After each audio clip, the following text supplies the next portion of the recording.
Hey, good evening, everybody. Welcome to episode 6 of Real Time with MK. My sincere apologies for not able to come couple of episodes we have missed because, as you all know, times are tough and everybody is behind a lot of deliverables and a lot of client escalations and stuff like that. So it's a lot of a lot of work for everybody's plates and things like that. So what I want to do bring on today, we one of the major challenges most of the organizations are facing today is pertaining to cyber security, information security, right?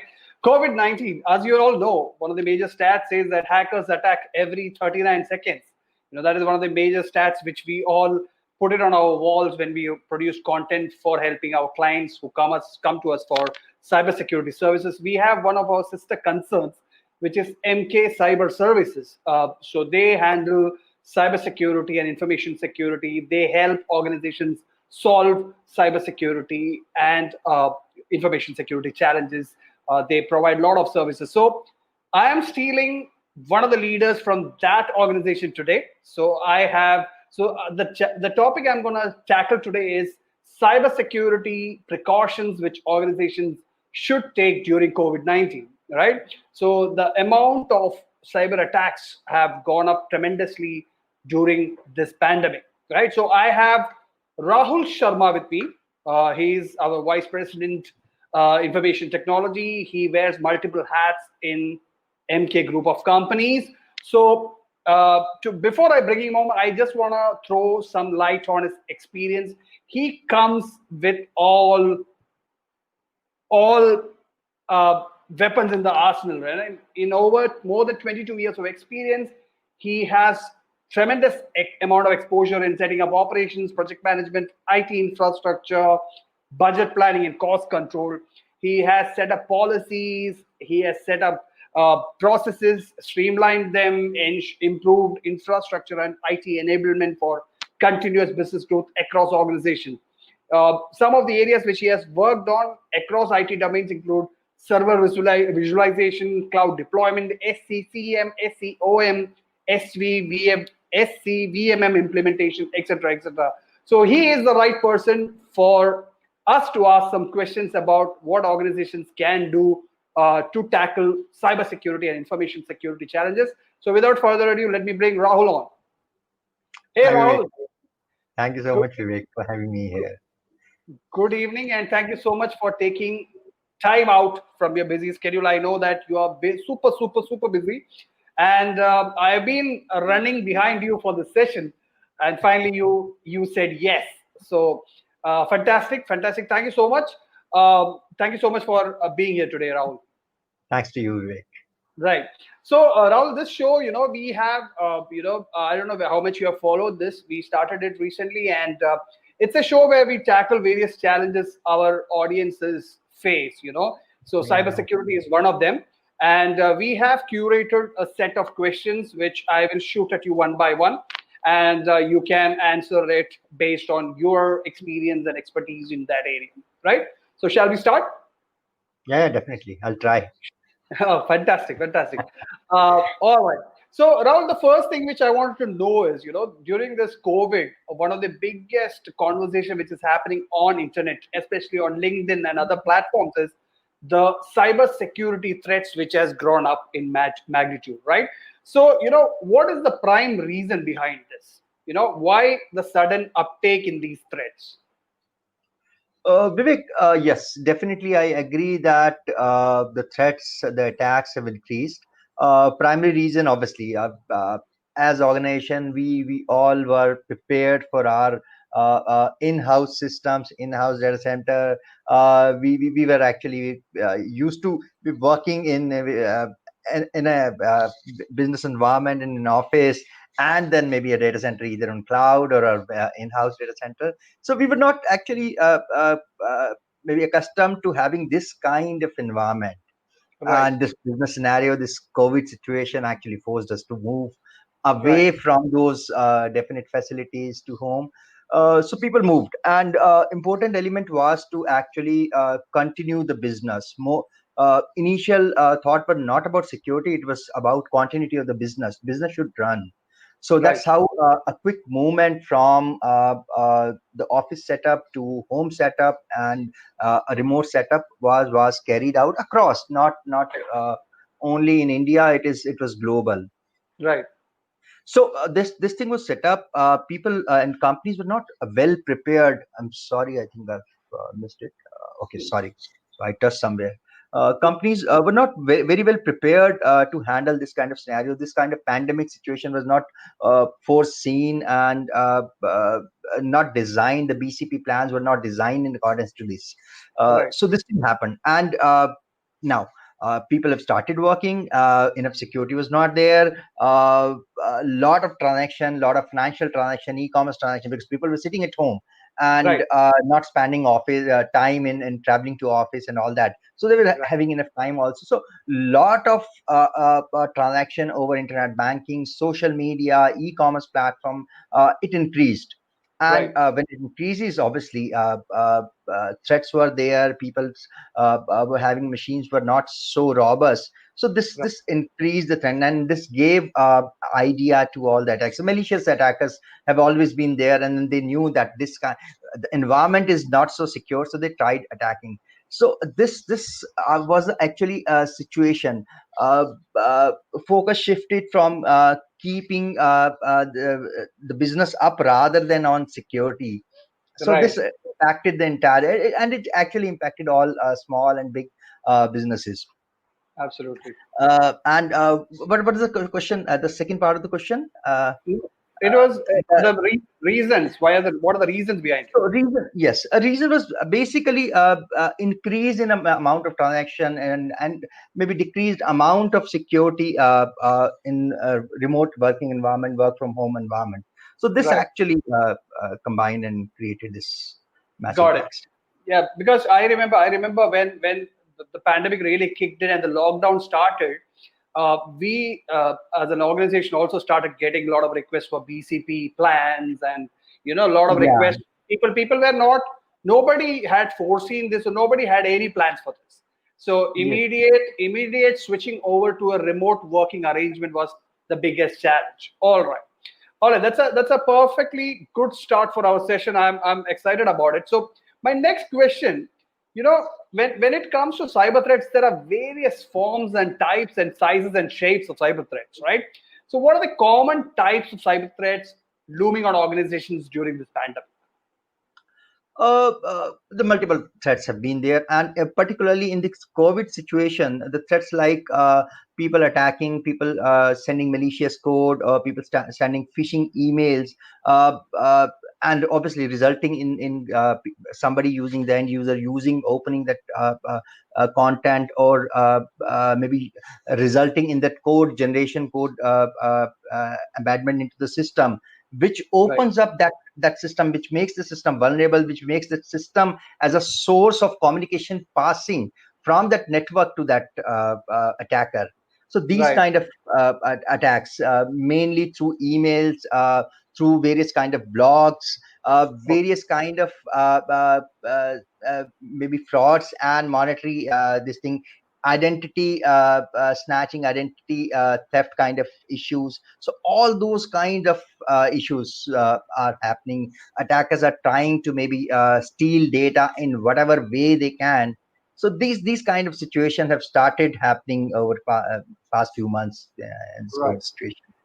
Right. So when it comes to major organizations or enterprises who are working with multiple uh, data of their customers and financial data of the company or confidential Yeah. information, whatever it is, this kind of phishing Yeah, maybe. emails.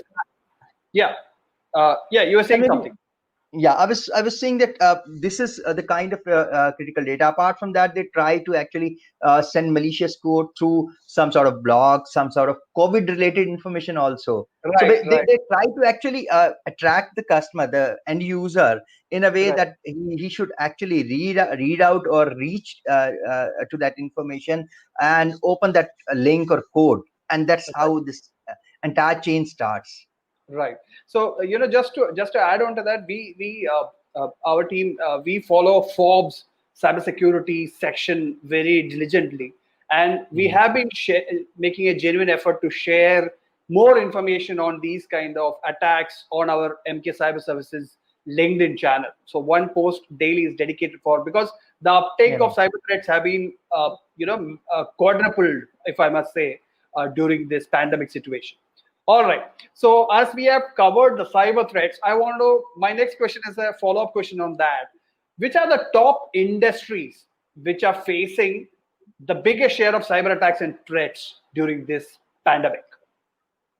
Actually speaking, in fact, it is not that any industry is maybe away from cyber attack. Any industry, every industry is vulnerable. Every industry is attacked. But Right. yes, financial industry, healthcare industry, wherein the most of information, finance is there. So those industries are attacked. Say, so I would say healthcare and banking and financial industry, e-commerce industry, telecom industry, public sector units, maybe various government agencies, public sector companies, they are also attacked. So various kind of data, wherever data information is available, and it is attackers, they try to, the objective is to get money out of that attack, get money out of that information. So they either steal that data and maybe make money selling the data somewhere, or maybe they create kind of ransomware attack wherein they stop the data, you stop you to access that data, and then maybe charge you money, ask you to pay money to give access again. So those kind of things are there. But yes, primarily it is the healthcare, banking industries, public sector units, e-commerce industry, which are being attacked actually. Even ITES industry, for that sake. Okay. Right. Yeah, Right. these So are the industry which are which have seen actually experienced most number of attacks. right. Right. So as you said, the no industry is safe from these kind of attacks. No Anyways. industry is safe, yeah. Because Right. every business today is on data, is on technology, and then there's a data available. So that's the reason. Yeah. Right. All right. So my next question will be, some of the I want to know from you, what are some of the best practices, organizations can embrace to ensure that their IT environment is safe and secure during tough times like this? Yes, best practices. Actually, there are a lot. The lot, and in fact, every organization, practically, it becomes difficult for every organization to adopt everything. And there are a lot of standards, multiple standards, ISO 27001, PCI, even GDPR and HIPAA. Multiple standards are there based on the kind of industry you are in. One, you should follow some standard, some governance standard, which is globally acceptable. And then there are these practices like uh, everything starts, maybe data generation, it starts from the endpoint, the machine we are talking, we are actually using a machine for exchanging information, exchanging our video and thought. So everything starts from there. So the machine has to be patched. It should have the basic antivirus, anti-malware, the basic operating system patching, the basic OS level, desktop level firewall. All that, these things should be controlled. Before that, there has to be strong procedure. I was talking about the governance standard. We need to follow standard, we need to create policies, procedure, we should have all those in place. Then Right. these machines, the endpoints should be rightly patched. The access should be given as required, not everything should be accessible to everybody. Right. Right. Then your data center devices, your network devices, firewall servers, and various application on the server, uh, based on application, latest vulnerability patches should be there. The Right. firewall access, the rules in firewall, what kind of access are to be given from outside, access list and all. These should be controlled. No additional access has to be there. It has to be limited absolutely on need to know basis. So Right. that's one. And then the basic protocol basis, basic vulnerability assessment. Every application, every system, everything in your network should actually regularly be checked against available vulnerabilities, against known things. So these kind of measures are definitely required in every organization, based on their size, the kind of business they are into, should follow certain policies, should follow certain standard, and should adopt at least a level of security measures. Got it. Got it. Yeah, I know that that best practices is a topic in itself we can talk about. So I just, We can keep talking about right. So maybe that I just yeah. want to cover, yeah, I just want to cover it so that people who are listening to, if they wanna, if they are missing on something, they can pick up on these and maybe try to implement it at Yeah, for their example, I would say multi-factor authentication is one of the things. When right. you access device, you know that every banking application you use, you get another factor, another OTP or passcode Yes, somewhere, either on mail or on phone. So these kind of maybe one is your normal password. So this becomes multi-factor authentication, wherein the application is ensuring that the right person only is accessing me. So these right. kind of provisioning have to be done to there's a list of possibilities we need to actually, based on our size of the organization, the business we are into, we need to define what is best suited for us. Absolutely. So from the basic governance structures and basic frameworks till whatever requirements are needed for based on your operations and things like that, they have to ensure that, especially during times like Yeah. these. Right. So my next question is pertaining to a remote working environment. Now, companies had to shift out of their offices. There are agents, like for example, in our cases, there are agents working from home. There are Mhm. employees connecting from home, etc. So, what kind of measures? Remote working is the norm. So, what kind of measures can be taken, or maybe how companies, to make it simple, how companies can ensure a safe remote working environment? Yeah. So I talked about certain elements, certain points. All these are applicable in remote working environments, because remote working environment is definitely much more vulnerable in comparison to office environment, because we have physical security element also there, which controls so many other things. In remote working Right, environment, as an organization, you don't have any control on the physical security part. right, So, data security, from data security angle, the machines, the control of organization have to be much more stronger. Say, for example, I would not allow a user to use his own machine to access my application, because right, he's using that machine for various kind of other activities also apart from office work. right, I don't have any control on the operating system, right? So right, as an organization, you should have a right control on the end user machine and user device, because again, as I mentioned earlier, the attacks start from there. So you have to right, patch, you have to ensure your end point device is safe. To ensure that the machine have to be, the operating system have to be controlled. You cannot allow it to open. Again, access has to be on need to know basis. So a user should not have complete access on the machine. That can be achieved right, generally. So the end user machine, the personal machine part is gone. You can't allow that. Or maybe if you allow, you right, should have necessary controls. right, Preferably, either the machines have to be controlled by the company, with right controls, or a strong VDI environment has to be there. Now, this is, right, and again, obviously the basic antivirus patching, operating system patching, all these patch and everything has to be regularly checked, monitored, and controlled. So that is the very basic part of it. Then the right, machine, the data transaction happens through internet. So the way the machine is reaching your data center, uh, it has to be an encrypted tunnel. It cannot be an open internet.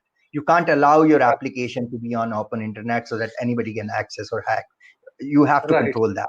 So the right, encryption channel, maybe a controlled VPN tunnel has to be created. There are multiple tools available for that, and in various price range also, maybe starting from free open source products to the highest cost products. So there are multiple, and you can choose based on your business need. You can choose one of those. But yes, right, encrypted tunnel has to be there. So when I'm as an end user, I'm accessing any application inside my data center, I should not be allowed to be to access that application as open. I should be given some control tunnel, control encrypted tunnel, and through which I should be accessing it. So the right. data is controlled. Whatever is traveling is encrypted and is controlled. So this is one of the basic measurement. Again, then multi-factor authentication. Nobody else should be using the other machine. Nobody else should be able to access application. Once I've created the tunnel, then also for certain application authentication should happen. So various these kind of measures. So remote control and remote working environment definitely is comparatively unsafe, and we have to ensure that it becomes safer. So for that, Right. all these measures have to be taken. Got it. Got it. I'm pretty sure that if I allow you more time, you can go on speaking about it because you mentioned the word machine like 100 times in those 3 minutes. The thing is, So, Vivek, when we start going into much more details on every element, uh, the time will will not be controlled. We'll have to actually go into I detail know. of each element in that case. Absolutely. Absolutely. Fantastic. So we have some questions coming in from some of the viewers, which I will Yeah. share later. So my next question will be about, InfoSec awareness, because when you're working from the office environment, there are trainings, there are programs which are run where employees are educated about the measures to be taken, the steps they should not take, the do's and don'ts, and things like that. But when it comes to a resilient remote work environment, how can organizations ensure that the InfoSec awareness remains at that level? The awareness training should continue, be it in office environment or outside or remote working environment.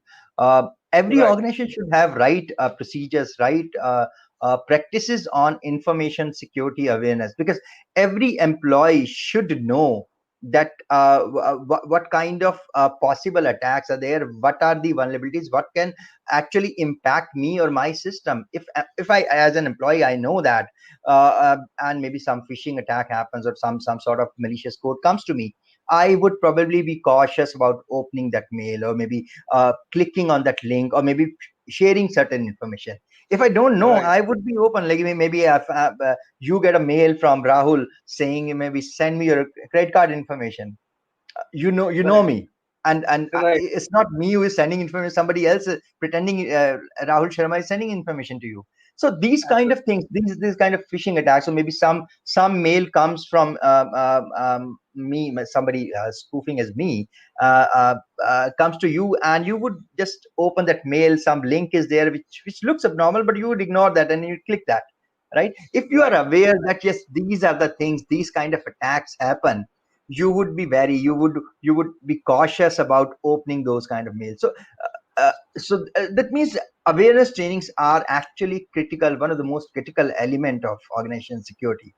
Now, right, in organization, as you mentioned, that when we are in office environment, we keep on happening, these trainings keep on happening, we keep on conducting trainings. In remote environment also, these training should continue. The model may change. We can have online, like just like we are having this online meeting, we can yeah, have online, and we are having in MattsenKumar and MattsenKumar Cyber Services, we are having those training, that. yeah, These online trainings actually can continue. There are other ways apart from these online trainings. There are various models and which are available on our internal website. Internet, people access that. So and we have scheduled mechanisms. So it has to be a regularly scheduled timeline for every employee to go through those training, updated training modules, go through those trainings, and maybe appear for those tests, so that we can assess the level of understanding of each employee. And then wherever we get to know that yes, there is a weak point, we actually conduct more trainings for those people, so that everybody is at level. If employee right, is at a level, employee understands the issues, employee understands the possibility of attacks, uh, uh, your security and perimeter is drastically controlled. You would right, be able to drastically reduce those attacks. So that's how right, this is actually, and this doesn't cost much. So for right, every organization, at least ensuring that every employee is infosec aware, it is right, very important, and a right. company should invest into awareness trainings for their staff. Right. That reminded me of the kind of emails your team sends to us when there is Yes, a kind I of know. phishing attacks keep happening, gift cards and whatnot. Right. Very That's a information. Attackers, you would not be able to know what kind of information attacker would want, and this happens with every organization, every email, even in your personal email boxes. yes, You yes, keep on absolutely. receiving so many mails. Yeah. Right, right. Right. So my next question is like, for example, this is a post an incident question, right? So cybersecurity incident response plan. It's very critical Mhm. for every organization as Mhm. itself. But now, since these are difficult times, testing times, how can organizations build an effective one, a response plan for to suit these kind of situations? Okay, very actually nice questions, and in fact, in normal situation, also the companies, most of the companies, they don't have a rightly designed in incident management plans or incident Right, response plans. Uh, the objective of any incident response plan is obviously to incident happen, and right, this is all despite of all that security what we have, whatever we have discussed. Incident in this thing, incident has already happened. That's why the incident plan is required, right? So right, right, incident, there is a possibility of incident to still happen, a security right, attack, a security incident to happen. Now, uh, now once it has happened, the objective always should be to contain that at that point itself. It should not spread. If some right, security attack, something has happened, it should not spread across the network. You should be able right, to, as a response team, you should be able to control and contain it there itself, and right, that is only possible once a right design, a right structure, a step by step process, or step by step guide is available for people, and people are aware of their actions. right, So one, a right plan, and then people should be aware of those things, the people who would be responding to that plan. So right. that is also very important. Now, in these kind of situation, again, your infrastructure, the primary infrastructure, we have talked about employee responsibility, employee awareness. So employee should be guided, should be informed that anything happens to or any incident happen, if they notice something different, something abnormal, they should notify the service desk, IT service desk, or incident response team. They should notify that this kind of maybe email, and this that we keep on talking about these things, that these things happen.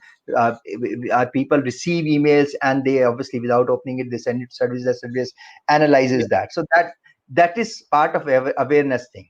Now, right, if something happens, some attack has happened, a team should be able to and a team is notified, they should be able to segregate that part. right, Access of that machine should be controlled, should be revoked to for accessing maybe various internal application. The incident team, the IT team, should access that machine, contain that, resolve the problem, identify the cause, and resolve it. And right, once, or maybe say for example, in some cases it spreads into the network, uh, the, and that should be there in the plan. They should be able to control that. They should be able to immediately contain it, whatever level it has reached. So right, that's right, what an incident management plan. That's why in incident management plan, all these informations are very granularly written, defined, and actions against each possibility are defined. right, right. All right. Yeah. Yeah. Have I So that's answered it? Yeah. yes, yes, yes. I know that this time frame is not enough for you to take me or the viewers through the entire thing. But Yes.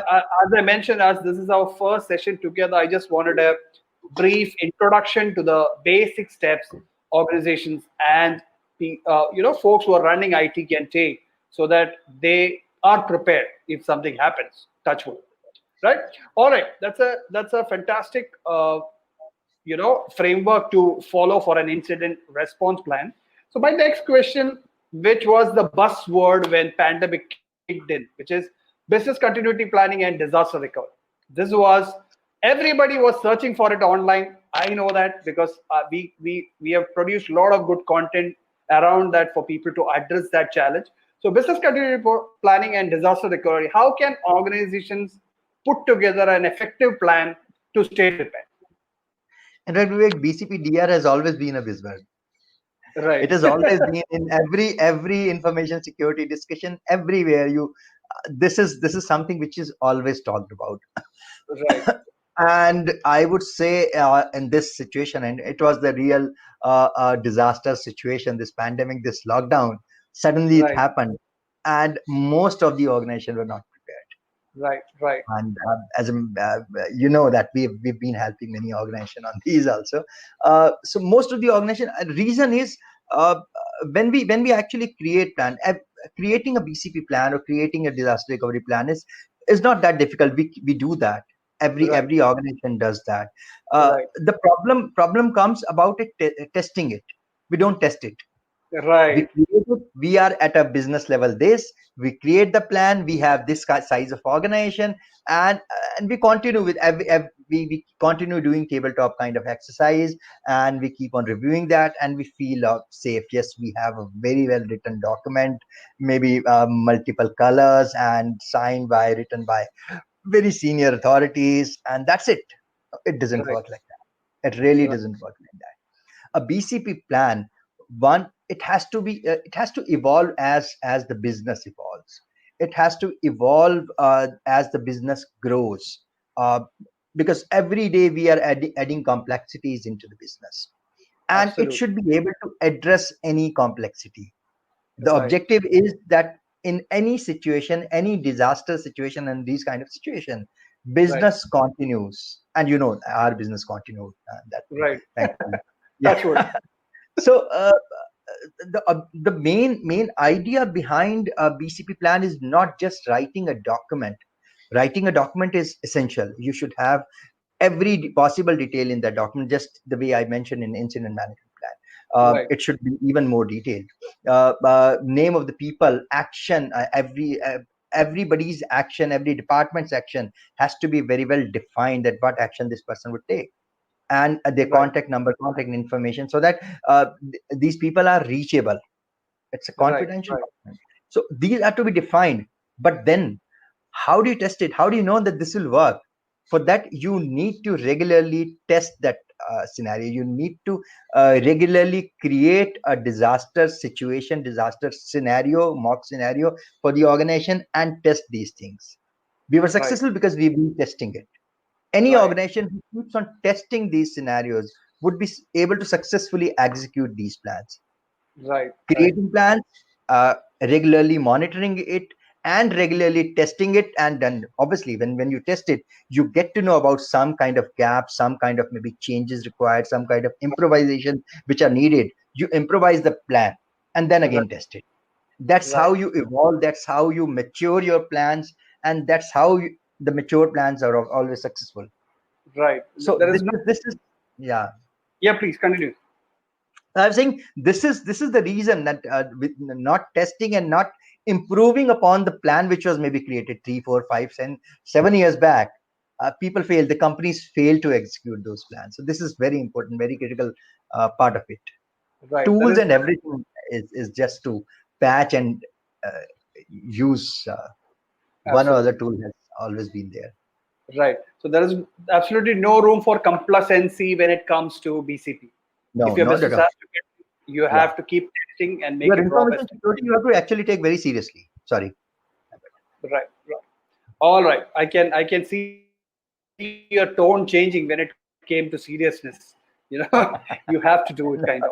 Fantastic. So my next question will be, it's a follow-up question on the earlier question. You know, is there any additional precautions organizations can take to ensure that their IT infrastructure is resilient to internal as well as external threats? Any additional measures you recommend? In fact, while discussing, I've not mentioned everything because whatever Right. when you are talking, you whatever comes to your mind, you speak. There can be so many other things. The important part is a rightly written down process and procedure for everything. You should have a rightly designed information security procedures and policy for your organization. And every business is a different business. Every business has different need, different size, but the policies and procedures should be written as per your size of the organization. Right. Yeah, and Right. that's one. uh, you should to the extent possible, there are various standards available, ISO, PCI, we mentioned a lot many standards. You should follow certain standards Right, right, because there are certain tested and defined guidelines and defined by various authorities on the subject. So those guidelines are there, and then these are kind of global standards. So when you follow those standards, you define everything in accordance to that standard, and your policies, procedures are in right shape. right. And then according to in accordance to this policies and procedure, the tools, everything has to be deployed. We talked about multi-factor authentication, we talked about firewalls and all these things. So Right. yes, these are the kind of major, maybe plus so many more. When we talk, we can actually take each of these questions as a detailed discussion anytime.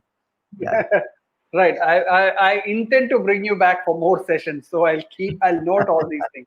Right. definitely. Also, we are getting a lot of good questions from audience as well. So I will throw Yeah. some of them, pick and choose some of them, and ask you. So the number one question which Sudipto is asking is, what kind of vulnerability testing would you recommend at an organization level to ensure that not only BCPDR is executable, but other InfoSec measures in general?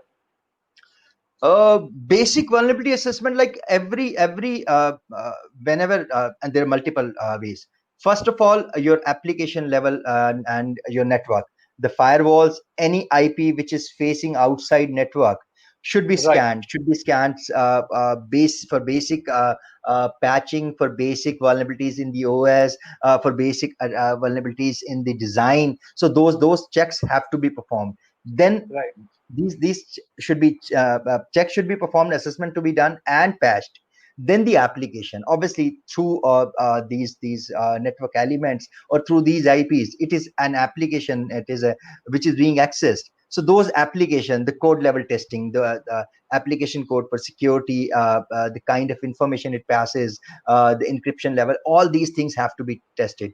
So these right, kind of basic scan, there are multiple kind of scan, and then obviously going to further down level, your desktops and laptops and all these devices, the switches. So everything has to be scanned. And I would say every 6 months, all your devices definitely need to be scanned. You should have either internal team, or you should have some consultant, some external agency which does this activity. Basic assessment is required, is very critical for every organization to have. right. Fantastic. That's a very complete answer for that question. Second question, which is very interesting question, is how to manage IT budgets during pandemic situation. Why I pick this question is because whenever I do research on CISOs or CIOs, one of the biggest challenges is budgets. They don't have budgets for running a proper or a resilient IT environment. So how to manage IT budgets during a pandemic situation? It's basically, Vivek, we need to say, for example, and there every organization is different organization, every business is into a different situation. Say for example, I'm in a situation wherein I have a budget crunch, but I have to allocate a part, or maybe for me, remote working environment is more critical because I have to provide security to that, right? For example, so I would maybe cut down my budget from some other element within IT. I would cut down a Right, part of it. I would use that budget to improve my information security on this part, because that's more important at this stage. So it is right, situational. So right, this right, is how actually we have to, or maybe in I don't think that because a business which is functional, which is improving, and which is able to cope up that initial COVID situation of downtimes, would mind allocating more budget for improving the security, because that's essential. If right, your a security breach happens, if you face a major security impact on your system, you are actually losing your brand value. Also, you're losing your data, you're losing your money. So there's so many impacts. So to control that impact, maybe some investment into the security is definitely, any business would agree to that.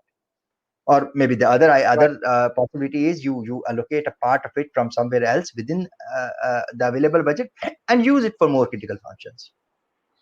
right, right. So that's very, because based, I think the priorities also are changing during these tough times, right? Definitely The yes, priorities are changing for definitely. every IT head or every CISO, the priorities will change. That's a very correct, apt way to look at it. Another important question from here is, bring your own device model, which is happening.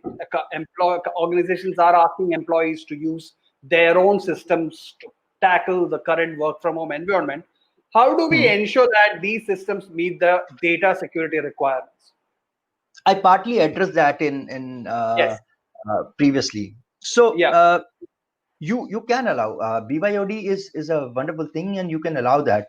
The only important part to consider in this point is to have your organization control on the devices. Say, Right. for example, if I'm being allowed to use my device, you can say, then I may or may not follow. If my machine allows me to go to any internet site, or sorry, or download any content and maybe execute that also Right. on the machine. So what I'm doing, I'm making this machine unsafe. And when I'm using an unsafe machine to access my office network, to access any application inside my office data center, I'm actually creating or making that application vulnerable, and in turn making my entire infrastructure vulnerable. That I can't be allowed that, right? Right. Absolutely. Organization need to control that. One way is maybe deploy a VDI environment, or so in case of VDI environment, you access the device, the VDI, the virtual desktop, into the browser only. So you Right. deploy right set of or maybe to an extent a possible set of security measures there, Right. and then using that encrypted channel, you access VDI environment. You work there. You can't download anything. You can't do anything else. You work there, whatever is defined, and then you close that machine. So Right. that way, your environment remains safe. Or maybe the machine have to be. You can create an arrangement wherein the machine has to be completely in organization's control. Okay. So depending on situation, depending on the availability of budgets, depending on the availability of technology, you actually have to take the right call for your business. Got it. Got it. All right. That's a one of the, I think several companies are struggling with that. So I am Yeah. hoping they're listening to this. Right. So my last question before I leave you for the evening is, I know you for everybody. Rahul also heads MK Cyber Services, which is a specialist in providing cybersecurity services to organizations across the globe. So, Rahul, this question I asked most of the guests. I've asked Rudy, I've asked Vivek, everybody that COVID, COVID came in and it had changed the dynamics of most of the work we do, right? So it has changed. The client requirements have changed. The client expectations have changed. Their priorities have changed. So from MK Cyber Services standpoint, what kind of changes have you observed, or what kind of services suddenly came into demand, or what kind of support are you providing to your clients right now? Support, we're in fact we are providing all kind of information security support, various. I'll talk that later. But yes, when COVID happened, initially when it happened, the initial thrust in demand was about BCPDR, because people, most of the companies were not able to execute. They had some plans, they had some documents, and we were talking about those, the thing, but they were not able to execute those. So Right, so organizations were facing challenges in bringing their businesses up. So we help many organizations in creating the right environment to bring their business into the right secure environment, and we help them come up and start doing the business again. So that was right, the initial part, and BCP is still continuing. We're still helping few organizations on developing their BCP plans. Patch management, many organizations were facing patch management challenge, because they know when you do vulnerability assessment, when you do those kind of scans, you get to know that the very basic gap you identify is even the machines are not patched, right. which is a major vulnerability. Your machine is Absolutely. not patched, your OS is not updated, and you know that, and or maybe hacker knows that these kind of systems are there to be attacked. So Right, attack possibility of attacks improve or increase. Yeah. right, So the majorly and we've had lot many organizations during this 5-6 month period. more than 40-50 clients into various vulnerability assessment and penetration testing, application assessment, IP assessment, network devices assessment. We have done a lot of, in fact, for every organization, every client we're talking about, we have done these tests. Apart from that, certain governance audits. So PCI has been majorly into demand, PCI and ISO. We have done multiple PCI and ISO audits, BCP. Right. So Right. and globally, it's not only limited to Indian geography. We have done that globally because I feel that and these things were in demand, but during this COVID situation, people have, or companies have understood and experienced that information security is actually one of the critical element, and they've started investing into that. Right. So Right. Right. that's one major change I've seen over this period.